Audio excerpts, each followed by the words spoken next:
Hi, this is Andrew, and today I'm going to be sharing with you this deck, Barbaron, the Enforcer of Craters, which is Untamed, Sanctum, and Mars. First, I'm going to share how I got this deck. I did trade for it, and this is another deck that I traded with one of my daughters for. In this case, I traded my older daughter. She'd been struggling to get wins in, but keeping a really great attitude and learning a ton, coming to store events with me. And then for one particular event, I said, "Hey, why don't you why don't you borrow my second best deck and try that out?" And she went 3-1 with it. So um, that was pretty cool. And then afterwards, she said, "Daddy, I really want this deck. Will you trade me this deck?" And the problem is, well, it's a really good deck, um, but she is my daughter, and I am a softie. So I went ahead and looked through her collection and picked what I think is was her best deck. It's I don't think as good as Coutier of Justician Office was, but that's fine. And yeah, went ahead and made the trade. So she took her new deck to a Chainbound event on last Monday. Got a couple chains on it. I haven't taken this one out to one of those yet, but that is definitely going to happen. And yeah, I'm actually pretty excited about it. It's a nice deck, and I'll go ahead and walk you through it. So this is Barbaron, the Enforcer of Craters. All right, so starting out with Mars, we have Mothership support, and this is solid board control, gain an amber, and then for each friendly ready Mars creature, deal 2 damage to a creature. So you do have to have those friendly ready creatures, um, but it's okay. I mean, you can get them. Um, Next up, we have Psychic Network, which will steal you an amber for each friendly ready Mars creature. That's pretty cool. Again, both of these require you to have friendly ready Mars creatures out on the board, so we'll want to have them get out and stay out. Crystal Hive is an artifact that exhausts, and for the remainder of the turn, you gain an amber each time a creature reaps, so it doubles your reaping power.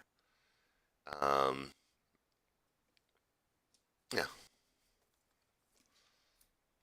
Then we have Sniffer, who gains an amber, and when you play it, it's an artifact, and then it exhausts, and then for the remainder of the turn, each creature loses elusive. Um, so between that and Mothership support, we should have some decent ways to get rid of elusive creatures.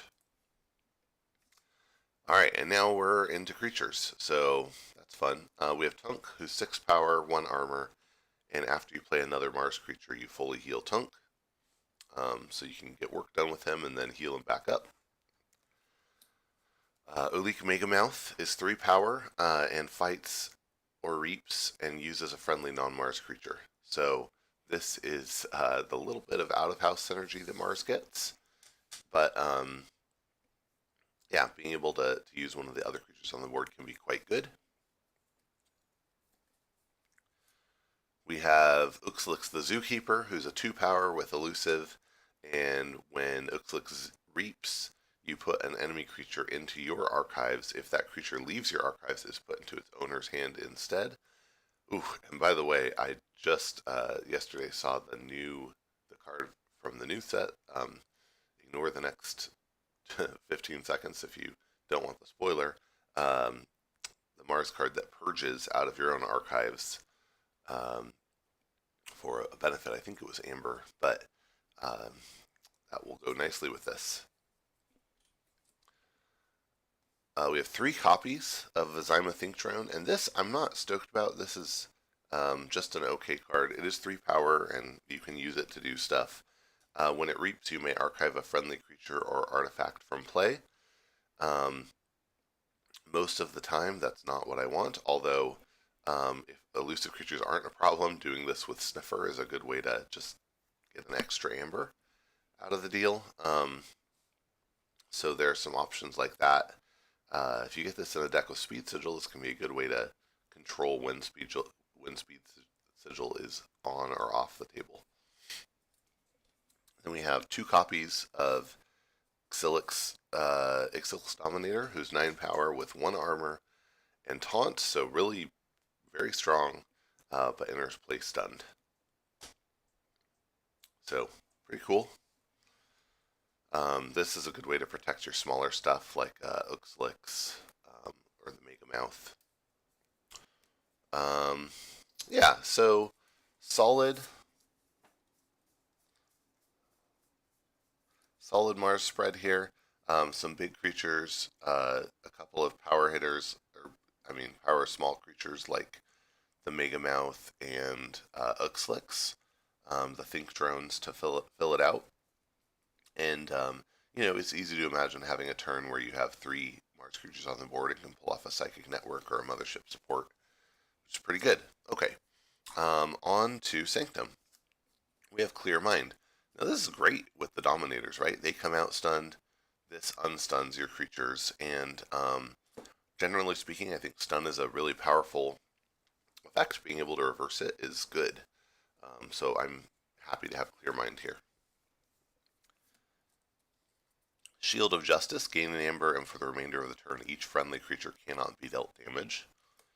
Take Hostages, gain an amber, and for the remainder of the turn, each time a friendly creature fights, it captures 1. In terms of Redress, gain an amber, choose a friendly creature to capture 2. Hallowed Blaster is an artifact that exhausts to heal 3. And you can kind of already see at this point, we can have a turn where, we have some creatures on the board, somebody stuns our creatures, we Clear Mind them, we do a Shield of Justice, we take Hostages, and then go, bam, hit everything. So, there's definitely some power capture turns that can happen there, and power fighting turns. We also have 2 copies of Potion of Vulnerability, which gains you an amber when you play it, and then has Omni sacrifice it to make your creatures not take damage for the rest of the turn. Really good for getting in a crazy Mars or even Untamed turn of fighting. Alright, now we're into the creatures. We have Champion Tabris, who is 6 power with 2 armor. So good, and when she fights, she captures 1. I'm a big fan. And this is really good with the potions and the Shield of Justice as well.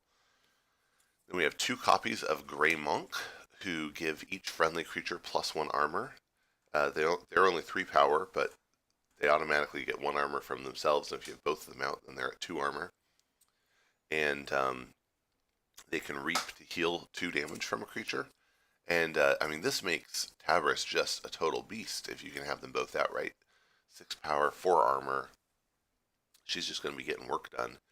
And then the amount of protection it gives to your other creatures is fantastic, too. You have a couple of these out, along with a, one of the Dominators next to your Ixilix Zookeeper.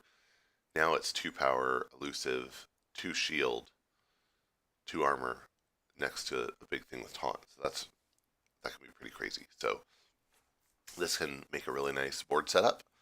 We have Numquid the Fair, who's 3 power, and when you play her, she destroys an enemy creature, and then she keeps doing it as long as your opponent still controls more creatures than you. So you're definitely going to get 1 destroy, and you can keep going until your board sizes are equal. That's pretty powerful. And then she's just a 3 power creature after that. That's okay. And this is a good target for the Vizima Think drone as well. We have Raiding Knight, 4 power, 2 armor, and when you play it, it captures 1. And that's pretty good too. Alright. So pretty good action spread here. The creature spread not amazing, although the Grey Monks with the Tabris is pretty good. I'm stoked about that, and Numquid's just fun. Okay, Untamed, we have Full Moon. For the remainder of the turn, gain an amber each time you play a creature. That's cool.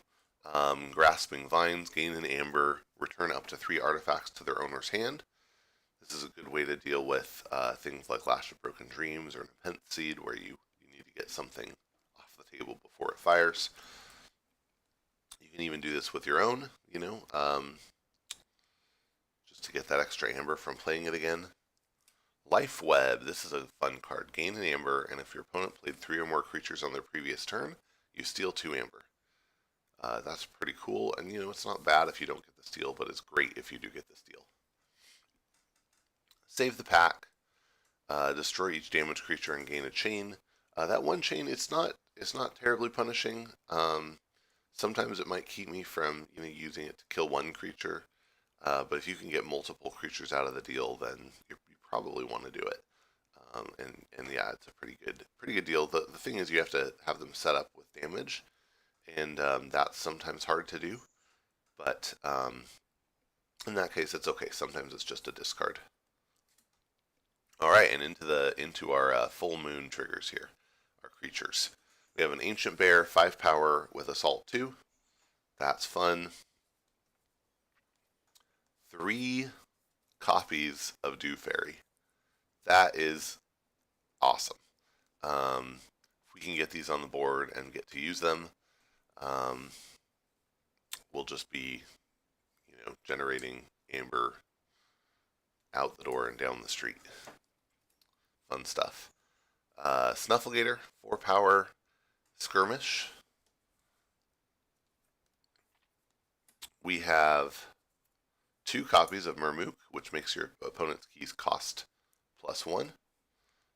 You think about these with the Grey Monks on the table, 3 power, 2 armor. They have the potential to be difficult to deal with. And then we have Niffleape. To round it out, who can, do ignore, taunt, and elusive, take care of some problems. It feels really good is when you're ignoring both taunt and elusive on an attack with Niffleape. That's pretty fun. So, what does this deck do well, and what are its potential weaknesses? Well, I think this deck has the potential to do some crazy amber generation. It has the potential for pretty good board control between all the healing, the extra armor, Numquid, and decent fighting stuff. And it has the potential to really to leverage the Mars for really some more board control, and then a little bit of amber control with the Psychic network potentially. So it has a lot of cards that can give fast amber generation. It has decent board control and some amber control. Notice it doesn't have any real Shadows hate other than the ignore elusive type stuff, which can get rid of some Shadows creatures. But we don't have anything like a Key Charge or Chota Hazard to forge keys in the middle. No Key Abduction, so no fast forging, and no bait and switch or anything like that. No, we don't stun at all. But I think the potential for really solid board control is still there. Again, just through beating stuff up. So yeah, that's that. I'm excited to play it some and see how good it is in practice and whether my predictions hold true. If you're interested, I'll share a link in the description to the video of the deck that I traded for this one as well. That I did that review quite a while ago. But if you didn't see that and want to go back and see it, it's a pretty good deck as well. Yeah, and that's it. Thanks so much for joining me, and keep on forging.